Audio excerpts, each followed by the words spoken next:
Epigastric pain pathology. The internal organs that are most involved in the pathology of epigastric pain are the stomach itself, the spleen, and the liver. The stomach and spleen are very close in physiology and pathology. They are both in the middle burner and their functions are complementary. The rotting and ripening of the stomach depends on the transformation and transportation of the spleen. Stomach and spleen are situated in the middle burner, and their descending and ascending of qi are essential for the proper functioning of the qi mechanism. Spleen qi ascends and stomach qi descends. When these two movements are harmonized, the middle burner can transform and transport and rot and ripen. In pathology, a disharmony of one organ very often involves the other. For example, in chronic conditions of spleen qi deficiency, stomach qi is also often deficient.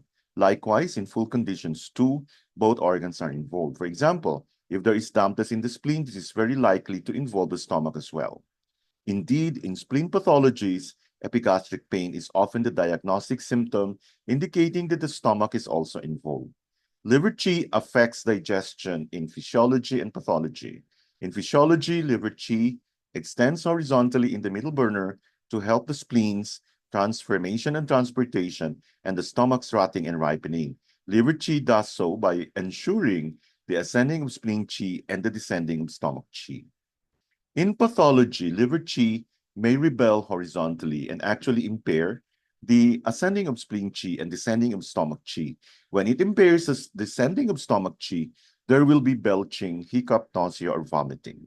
As in all conditions, a differentiation between full and empty conditions is vital. The main full conditions causing epigastric pain are cold, heat, retention of food, dampness, phlegm, qi stagnation, and blood stasis. Empty conditions include qi, yang, and yin deficiency. Full conditions cause a severe epigastric pain, while empty conditions manifest with a dull pain. A common feature of epigastric pain and digestive problems of the middle burner is rebellious stomach qi.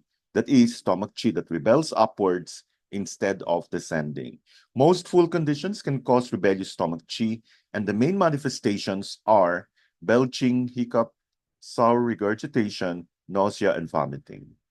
However, qi of the stomach may also rebel upwards in empty conditions. In such cases, the pathological process is different. In empty conditions, rather than positively rebelling upwards, stomach qi fails to descend and may cause symptoms similar to rebellious stomach qi, that is, belching, hiccup, nausea, and vomiting. In such cases, the character of the symptoms will belie their empty nature. The belching will be a low sound, hiccup will also be with a subdued sound, nausea is slight, and vomiting is slight and silent. Clinical note, REN 13 subdues rebellious stomach qi in full conditions. REN 10 helps stomach qi to descend in empty conditions. Some Chinese books differentiate epigastric pain between acute and chronic rather than between full and empty. The two are not the same because while an empty condition is by definition chronic, the reverse is not true. That is, not all chronic conditions are empty. Thus, empty conditions are generally chronic, while full conditions may be acute or chronic. So here we have a tabulation for patterns of epigastric pain. For cold invading the stomach, under acute. So for chronic, we have stomach fire. So this can be either acute or chronic retention of food.